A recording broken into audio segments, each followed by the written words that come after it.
you geeks! The Wheel of Time Seasons 2 finale was certainly an improvement over the first one. It had me laughing, crying, and asking questions. Now the wheels in my head have been turning. Questions aren't necessarily bad. Good writers leave their audience with questions to invest them in future installments. Of course, the audience needs to have faith that the writers will pay those questions off in a narratively satisfying way. And with this finale, I am at 80% confidence that the Wheel of Time will do just that. So, here are my 10 lingering questions from the Season 2 finale. Spoiler warning for, of course, the entire show up to this point. My usual no context spoilers for the books, as well as if the show has pretty much spoiled an idea from the books, I might just tell you that it's been spoiled. Number 1. What are they smoking? The White Cloaks in their conquistador-esque armor is so perfectly extra. Our enemy outnumbers us. They are better supplied, better armed, better fortified. But we have something they don't. Does Papa Bornholt mean the Thurabulls, the Thurafurs, or maybe the siege equipment?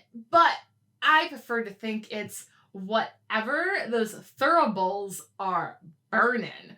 Because, oh my gosh, if we follow that Spanish conquistador vibe to the Santiago de Compostela Basilica, you know that it takes a gigantic Thurible to barely fill a church with smoke. So I gotta ask, what incense are they burning that can keep a concentrated cloud on a windy plain to hide an army? Assuming that I had adequate access to Thuribulls and wanted to siege a city, what incense should I use to do it? Number 2, how does bonding work? Lan and Moraine's rebonding was beautiful, a perfect final recall to the new spring events that this show has been casually doling out for us. Let me back in. Though it was predictable that when Moraine earlier said that she and Lan weren't equals, she could only mean it in this way. Is that I've known one thing to be true since the first day we met. You have always been my better. It was still so nice to see it all play out, restoring first their platonic friendship and then the magical bond. But it did leave me wondering, if Aes Sedai can't tie off their weaves, does this mean that Moraine has been actively holding on to the weaves that form this bond, like, the entire time? And that's why her shield cut off the bond? I lost the bond. Let me back in. So I gotta wonder, is the show going to maintain this rule going forward, with warders being aware that their Aes Sedai is shielded because the bond just disappears? Number 3, what happened to Ingtar? This is probably my biggest criticism of the show this season, and if you read the books, you know. If you haven't read the books, skip to number 4 at this time slot. They teased us and set this up so well. I haven't felt so betrayed since the Crossroads of Destiny gave us Katara touching Zuko's face, and then... I thought you had changed! I have changed. Here, the Wheel of Time builds up the Ingtar-Perrin relationship, and Ingtar could guess at why someone might turn to the shadow just, oh, so well. Perhaps Vayne had a reason. And I know why. swore your oaths to the dark. But in payoff, he's kind of included in the whole let's save the cheerleader to save the world moment that Loyal gives a very nice speech at. We are all the heroes of another age's legend. And then he just... And death. It's not really clear what his death actually accomplished. I gotta say, the show kind of just built Ingtar's arc up like Lucy holding the football for Charlie Brown. Like, what happened? What happened? Number 4. Will Nynaeve get over her block? I think it's fair to say that the show isn't quite great yet at writing fulfilling finale arcs for 5 characters at a time. They're getting better, you know. You've got to admit it. They are getting better. Nynaeve got the short straw this episode. She peaks with this great quote from the books. Promise you, I'll make you curse the first kiss your mother ever gave your father. However, the plot gave her enough context that her fizzling out meant something in the larger context of the finale. We know that she's been traumatized by the accepted test, and the only Aes Sedai she ever started to respect betrayed her. I'll die before I join the Dark. No matter what you do or say or where you take us. Every woman has her price. It was been Ishi's plan all along to turn Rand's friends to the Dark. And here, Nynaeve peaks when she tortures a woman. All I have to do is push. Short term, we are so satisfied to see a Suldam suffer. Long term, Nynaeve has lost her ability to heal, and that is exactly the sort of thing Ishamael wanted. Everything is proceeding as I have foreseen.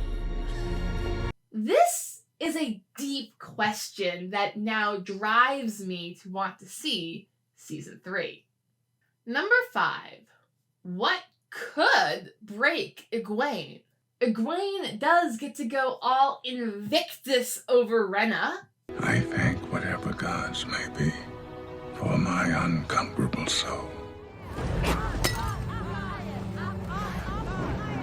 No.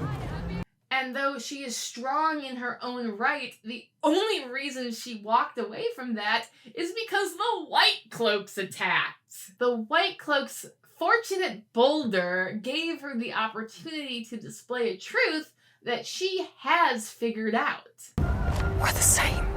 And display that she can take far more pain than her Suldam. You're still my demonic. You still feel what I feel. Egwene doesn't flinch against Rhenna, and she doesn't flinch against Ishamael himself. The hard part about playing chicken is knowing when to flinch. This raises the question, at what point is Egwene ever going to admit that she should stand down? Oedipus had a similar conviction that he was always in the right as he saw it and would never back down. I say that you are yourself the murderer you see. You shall rue it, having spoken twice such outrageous words. Right up until the point where he gouged his own eyes out. Number 6. Will Perrin finally keep that axe? Lopen requests a moment in memory of Hopper, his brother.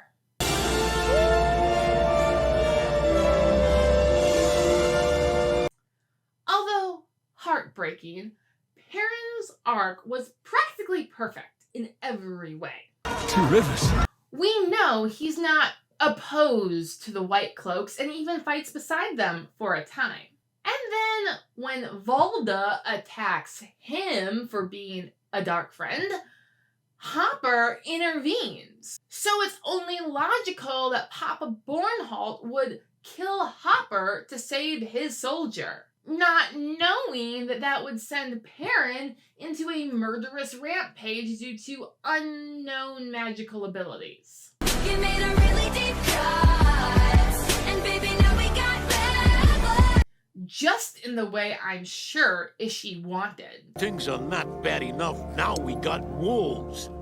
Wolves? Yet it's also kind of comical how quickly Loyal just pulls that axe out of Perrin's hand and hands him a shield for his big hero moment at the top of the tower. Like, the show's delving into a lot more Arthurian vibes this season, and it's very Arthurian to give a flawed hero an axe to just haul around in remembrance of the sins and wrongful killing he has committed. 1 year hence. So, next season, is Perrin finally going to just carry around an axe? Number 7. How much does Matt remember? I am so glad that they finally put an end to the Matt anti-hero plot. Pretend they don't exist like you're some hero from a Gleeman's tale. We both know that's not you. No one liked it in the books, and even fewer people liked it cranked to 11 in the show. So it was so satisfying to see him use that street smarts to get out of a trap without technically embracing evil. The thing is, I have spent my fair share of time in a cell this year, and I've learned there's usually more than one way out of them. It was such a great moment. I cheered, I laughed, I smirked when I saw Uno was a hero of the Horn. Someone on Twitter at the time called that, and I salute you, sir. But now I gotta wonder, how much does Matt remember? I am one of you. I have fought by your side times beyond number. What does that mean? Does this mean that they've kind of gutted Matt's arc already from the Shadow Rising? And is that going to be a problem? For now, I'm satisfied that Matt also got a close shave with darkness and somehow found it able to work for him.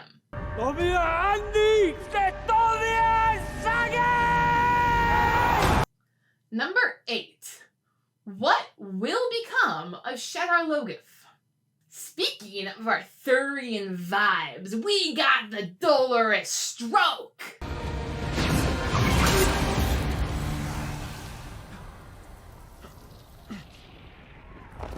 This, although technically different from the Great Hunt, is also still in keeping with the Arthurian legend of Sir Balin, who is just trying to be a great knight, accidentally starting a feud with the king and accidentally just grabbing the sacred spear off the wall and stabbing him with it, thereby bringing a doom upon Logres and Arthur's kingdom, which will eventually spiral out into J.R.R. Tolkien getting sent to Venus, where he will wait for the last battle with King Arthur, and also probably the Heroes of the Horn for good measure. So, 10 out of 10 for that stroke of genius. And Bran getting stabbed with the dagger now saves us all from that random subplot in Crown of Swords.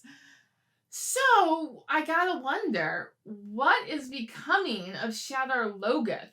They did an excellent job of setting it as an evil opposed to the Dark One last season.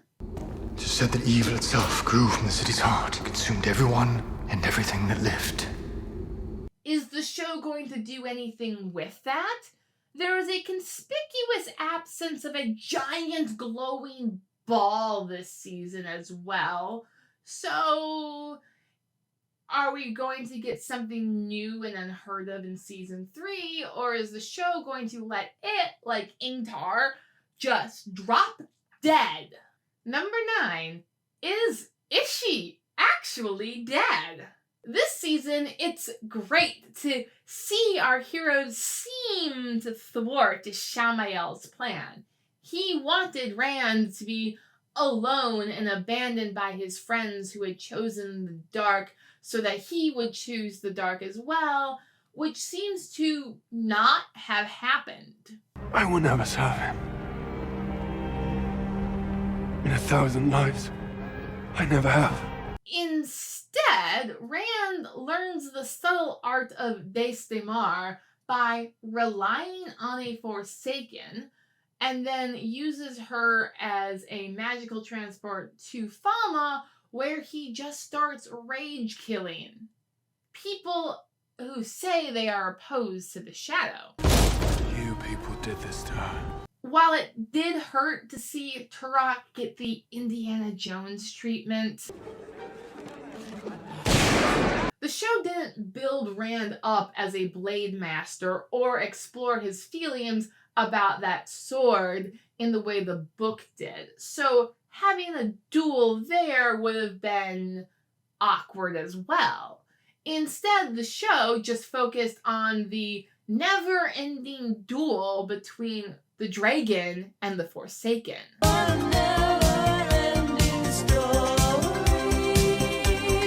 Whether out of mercy or a sick sense of cruelty, Luz, surrounded by his 20-odd companions, decides not to kill Ishamael.